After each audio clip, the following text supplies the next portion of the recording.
కడప జిల్లా బద్వేలులో నకిలీ పట్టాల తయారీదారుల ముఠా గుట్టురట్టయింది. నియోజకవర్గ పరిధిలో గత కొంతకాలంగా ప్రభుత్వ ఖాళీ స్థలాలు, అసలు పట్టాలకు దీటుగా నకిలీ పట్టాలు కుప్పలు తెప్పలుగా పుట్టుకొస్తున్నాయి. ఈ క్రమంలో నకిలీ పట్టాలపై విచారణ చేపట్టిన పోలీసులు కొంతమంది ప్రభుత్వ ఉద్యోగులను అదుపులోనికి తీసుకున్నారు. వీరిలో రెవెన్యూ సిబ్బందితో పాటు 13 మందిపై కేసు నమోదు చేశారు. ఇక ఇందులో 10 మందిని అరెస్టు చేసి రిమాండ్కు తరలించారు.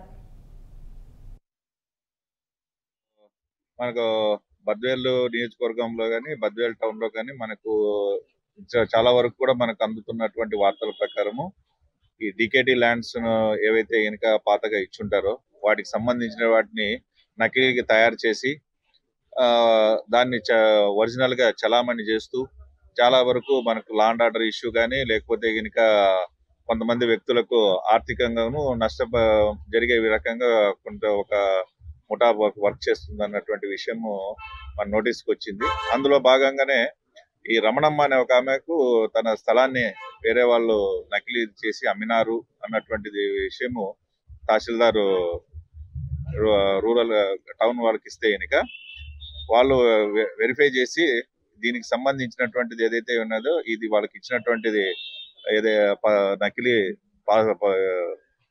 ఇళ్ల స్థలము అన్నటువంటిది తెలిపినారు. దాని మీద వాళ్ళు కేసు రిజిస్టర్ చేసి అందులో ముద్దాయిలైనటువంటిది దాసరి రత్నమ్మ, పొట్టి ప్రసాద్, పొట్టి జైపాల్ అన్నటువంటి వాళ్ళను అరెస్ట్ నిన్న మధ్యాహ్నం 2 గంటలప్పుడు మన బద్వేలు టౌన్ సిఐ గారు తర్వాత వాళ్ళ స్టాఫ్ నిందితుల నుంచి నకిలీ పట్టాలు, రబ్బర్ స్టాంపులు తయారు చేసే మిషన్లు, ఇంక్ ప్యాడ్స్, ప్రింటర్స్, దాదాపుగా 8 మండలాలకు సంబంధించిన పాస్బుక్లు, ఇళ్ల స్థలాలకు సంబంధించిన నకిలీ పట్టాలు, నిందితులు ఉపయోగించిన సామాగ్రిని పోలీసులు సీజ్ చేశారు.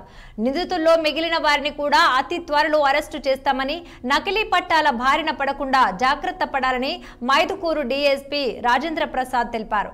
ఇక ఒకే స్థలానికి సంబంధించి 2 పట్టాలు కలిగి ఉన్నట్లయితే వెంటనే పోలీసులను సంప్రదిస్తే సత్వర న్యాయం చేస్తామని డీఎస్పీ రాజేంద్ర ప్రసాద్ తెలిపారు.